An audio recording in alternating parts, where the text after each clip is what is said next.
नमस्कार। तो आज हमारे पास एक चार्ट आया था। बस उसी को डिस्कस करेंगे। एक क्लाइंट का चार्ट है। वो पूछना चाह रहे थे कि बेसिकली कि मैरिज के लिए था उनका सवाल। ठीक है कि मैरिज कैसी रहेगी। एक रिश्ता आया है। गर्ल है हमारे पास। अ, ये रहा उनकी डेट ऑफ बर्थ और ये चार्ट है उनका। तो बेसिकली वो जानना चाह रहे थे कि उनकी मैरिज कैसी रहेगी।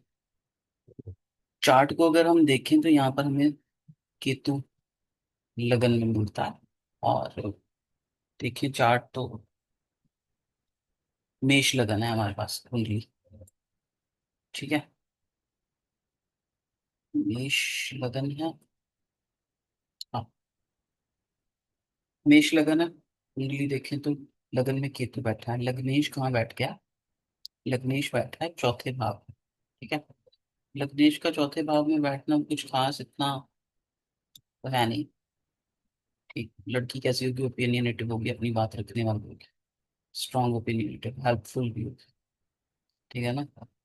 तो एक राशि मंगल की अष्टमी है। ठीक है। और केतु ना कहीं लगन पर्सनालिटी में एक अकेलापन, डिटैचमेंट, क्या बोल, एक मेच्योरिटी भी देता है। तो वो चीज भी होगी। क्यूरियस भी होता है, जो इंसान सीखने वाला होता है, अच्छा स्टूडेंट होता है। Ketu is a good student. और गुरु का अष्टम में जाना मैरिज के लिए अच्छा नहीं। ठीक है ना। वैसे भी देखें, ये मांगलिक तो हो गया, जातक मांगलिक हो गया, और हमारा मांगलिक का बेसिक फॉर्मूला तो यहाँ पर लग गया। ओके। और और बेसिक और क्या देखें, लगन देख लिया, लग्नेश देख लिया।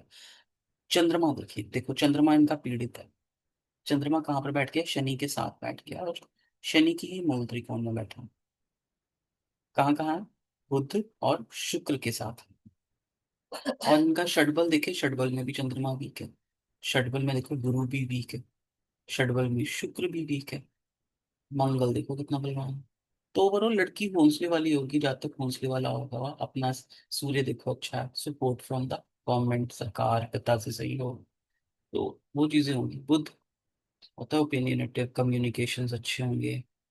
बिजनेस भी कर सकता है ऐसा इंसान। पर गुरु बात है ना, गुरु नहीं है साथ। तो पूरी तरह से गुरु कहने बुध भी नहीं अच्छा रिजल्ट दे पाएगा आप। कुछ हद तक दे रहा है बुध साथ, जितना दे सकता है। शनि अच्छा है इनका। ठीक है, शनि में। और इधर देखें हम चार्ट में तो मंगल की दृष्टि इनके सप्तम भाव पर। मंगल क्या होता है? एक सेपरेटर होता है। और मंगल की दृष्टि इनके सप्तम भाव पर है। वो भी थोड़ा सा सेवंथ हाउस, मैरिज के हाउस को बिगाड़ देता है। ठीक है। और मंगल की दृष्टि इनके कर्म भाव पर भी है ना। मंगल की दृष्टि कर्म भाव पर भी होगा मैरिज के लिए। और देखें तो शनि की दृष्टि इनके पंचम भाव पर। ये भी थोड़ा नेगेटिव ही है। ठीक है ना, डिलेज देगा, डिसअपॉइंटमेंट्स देगा, चैलेंजेस हैं। इंसान क्रिएटिव होगा क्योंकि बुध शुक्र पंचम भाव को देख रहे हैं। और मंगल की दृष्टि 11वें भाव पर भी है। तो ऑप्शन, हमारा ऑप्शन विशेष का भाव होता है, देखो उसमें चंद्रमा बैठा, शुक्र, बुध, शनि। शनि जिस भाव में बैठता है उस चीजों को बढ़ा देता है। शनि के साथ चंद्रमा बैठ गया। एक तो वैसे इनकी साढ़े साथी भी हम देखें तो चल ही रही होगी। हाँ, शनि गोचर में यहाँ पर है। साढ़े साथी का इनका लास्ट चरण चल रहा है, कह सकते हैं। हम्म, तो ये भी एक चीज कह सकते हैं इनके लिए। और गुरु का अष्टम में जाना मैरिज के लिए अच्छा नहीं होता। राहु की दृष्टि, मंगल की दृष्टि। अब देखो एक और चीज, मंगल की, हाँ, मंगल की 8वीं दृष्टि यहाँ पर सूर्य के ऊपर है। ये भी कुछ खास नहीं है। ठीक है ना। मुझे लगता है, हाँ, हमारी ये जो क्लाइंट ना बाहर है, वो देखो यहाँ से कितना सुंदर दिखता है। ये देखो सूर्य बैठ गया इनका विदेश के भाव में। और सूर्य बलवान भी है। ठीक है ना। सूर्य की 5वीं राशि त्रिकोण में है। तो ये फायदा करा। ठीक है ना। पढ़ने पढ़ाने से एसोसिएशन ही थी शायद इनकी, क्योंकि 9 और 12 गया ना। गुरु अष्टम में जरूर बैठ गया, पर गुरु भागेश भी है ना। गुरु की मूल त्रिकोण भाग्य भाव का भी फल कर रही है, तो भाई लाइफ में और एस्पेक्ट में उनको फायदा हो। पढ़ाई से फायदा होगा, एजुकेशन से फायदा होगा, है ना। तो फॉरेन चले गए हैं, सेटलमेंट हो गई है, तो इट्स गुड। ऐसा देखिए, पर मैरिज के लिए तो चैलेंजेस है, मांगलिक भी है गुरु अष्टम में, ठीक है ना। और केतु का प्रभाव भी अच्छा नहीं होता है। राहु बैठ के इनके सप्तम में आकर, ठीक है ना, विदेश से भी एसोसिएशन करता है। ठीक है, पर चार्ट, इनके चार्ट में भी मैरिज में प्रॉब्लम है, कब शुक्र है ना। अब देखो, मैरिज का लॉर्ड क्या है, शुक्र। 2 and 7, 2 and 7। तो और शुक्र कहाँ पर चला गया, शुक्र पीड़ित हो गया, शनि से हो गया, और मंगल से दृष्ट हो गया, शुक्र भी पीड़ित हो गया। ये इंसान जातक या तो घर के ऊपर पैसा लगाएगा, है ना, या तो भाई राहु है तो भाई अनकन्वेंशनल चीजों के ऊपर पैसा खर्च कर सकता है। राहु टेक्नोलॉजी भी होती है, टेक्नोलॉजी पर, पार्टनरशिप पर काफी इनका पैसा खर्च हो सकता है। तो यहाँ से ये समझ में आता है। वैसे तो चार्ट इनका मैरिज का था, हम ज्यादा ही डिटेल में चले गए, कोई बात नहीं, चलो। नेक्स्ट अब हम देखते हैं लड़के का चार्ट, इसको रिलीज कर लेते हैं फिर। लड़के का चार्ट ये रहा। लड़के का चार्ट देखें तो हमें दिखता है धनु लग्न, साफ स्पष्ट बात करने वाले, है ना। रेडी टू फाइट, फाइट भी कह सकते हैं, ready to action, action oriented होती है ये राशि। और देखो इनके वाणी के भाव के ऊपर, बोलने के भाव में सूर्य बुध शनि बैठ, ये खाने पीने का भाव नहीं है, ठीक है ना। तो वहां पर शनि की दोनों राशि और शनि की मूल त्रिकोण राशि, तो ये इंसान बोलने में बड़ा ब्लंट होगा, साफ बोलेगा, बुरा लगे लगता है लगे। खाने पीने का भी इसको शौक है, ठीक है ना। और शनि भी बैठा है, सूर्य गर्म होता है, गर्म खाना, बुध एक से ज्यादा खाना होता है, शनि बासी खाना, ठीक है ना। तो खाने का तो इसको शौक होगा, क्योंकि इसके दूसरे भाग में इतने सारे मेलेफिक प्लैनेट हैं। जैसे शनि मेलेफिक है, सूर्य पूरी तरह मेलेफिक नहीं कहेंगे, ठीक है ना। तो ठीक है, तो प्रभाव तो खाने में भी इसको। और देखो इसका चंद्रमा देखो, पहले तो इसका लगन देखा, लग्नेश कहाँ बैठा है, ये देखो लग्नेश गुरु अकेला बैठा है 10th हाउस में, ठीक है। पर गुरु का अकेला बैठना अच्छा नहीं होता, गुरु देखो षडबल में देखो वीक है ना, गुरु षडबल में वीक है, तो भाई मैरिज में ओवरऑल हैप्पीनेस नहीं अचीव होगी। हाँ, ठीक है, गुरु की प्लेसमेंट अच्छी है, घर इसका सुंदर होगा, शुक्र है ना, तो घर बढ़िया होगा, आलिशान होगा, बढ़िया होगा इसका घर, शुक्र जैसा लग्जूरियस सुंदर, मतलब अच्छी चीजें रखने का शौक होगा। चंद्रमा केतु के साथ है, राहु से दुष्ट है, ठीक है ना। देखो अब इसका राहु जाकर बैठ गया 12th में, तो राहु क्या बताता है, ट्रैवल भी बताता है, कहीं ना कहीं इसका मन भी ट्रैवल करने के लिए होगा। देखो मेरा विदेश के लिए हम देखते हैं ना, इस भाव सप्तम भाव, सप्तम भाव मंगल, मंगल की राशि जाकर 12वीं में बैठ गया, ठीक है ना।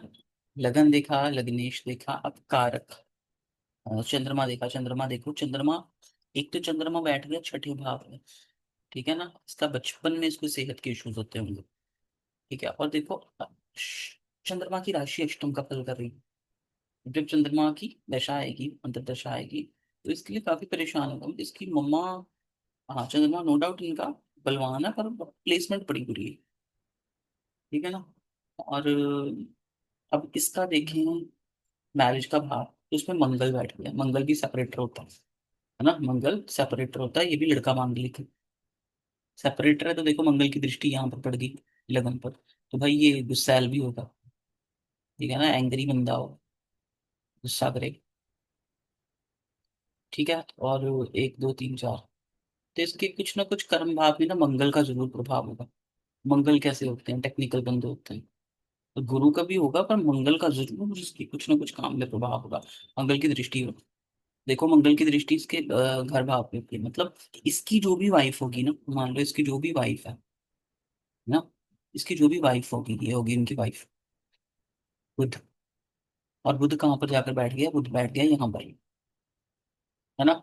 बुध की दो राशि, 3 और 6 यहाँ पर। एक तो ऐसा हो सकता है इसको इसके काम से एसोसिएटेड इसकी वाइफ मिल जाए, और उसकी जो भी झगड़े होंगे ना इसकी फैमिली से उसके, ठीक है ना। क्यों? क्योंकि मंगल की दृष्टि इसके कहाँ पर चलेगी, फैमिली के भाव में चलेगी। तो ऐसा हो सकता है पैसों को लेकर घर में इसकी वाइफ के झगड़े इनके माता पिता से के साथ हो, भाई बहन, क्योंकि मूल त्रिकोण यहाँ पर है शनि की, तो भाई बहनों से भी हो सकते हैं। तो चार्ट तो इनका भी प्रॉब्लमेटिक है मैरिज के लिए, ठीक है ना। तो मंगल की दृष्टि, मंगल का वहां पर एसोसिएशन, बुध की वहां प्लेसमेंट, बुध भी पीड़ित हो गया है। क्यों? शनि के प्रभाव के साथ है, सूर्य वहां पर बैठ मंगल से दृष्ट है, ठीक है ना। और 1 2 3 4 5 6, 1 2 3 4 5 6। तो प्रॉब्लम्स हैं। तो मुझे ये स्ट्रांगली लग रहा है इतना ज्यादा, रीजन क्या है इसका भी, मंगल षटकोण में बलवान है। तो लोग कह देते हैं मंगल मंगल वालों का, पर मुझे तो इस चार्ट में थोड़ी प्रॉब्लम दिखती है, ठीक है। और अच्छा, एक और कहते हैं से हमारे टीचर ही कह देते हैं बात की, अ, जब ना आपके 2 6 8 12 में ज्यादा प्लैनेट्स हो तो वो कहीं ना कहीं वैधव्य योग बना देता। तो भाई इनकी केस में तो हम कह सकते हैं कि प्रॉब्लम्स आ सकते हैं, है ना। प्रॉब्लम्स आ सकती है, देखो यहाँ पर कितने सारे प्लैनेट्स, ये प्रॉब्लम्स दे सकते हैं जहाँ तक। तो वो एक बार अष्टकूट गुण मिलान कर लेते हैं, ठीक है। फिर उसके बाद हम देखते हैं कि क्या हो सकता है इस चार्ट में, और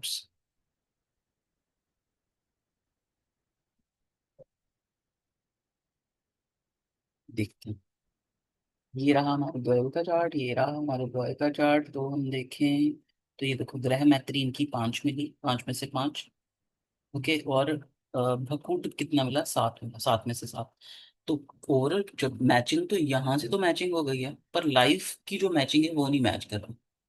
तो भाई मैं तो सपोर्टिव नहीं हूँ ये चार्ट को इसके लिए। अगर आपका कोई व्यू है इस चार्ट को लेकर तो प्लीज शेयर करें। अ, आपके व्यूज जो भी हैं इस चार्ट को लेकर आप डिटेल्स नोट कर सकते हो, and thank you for watching.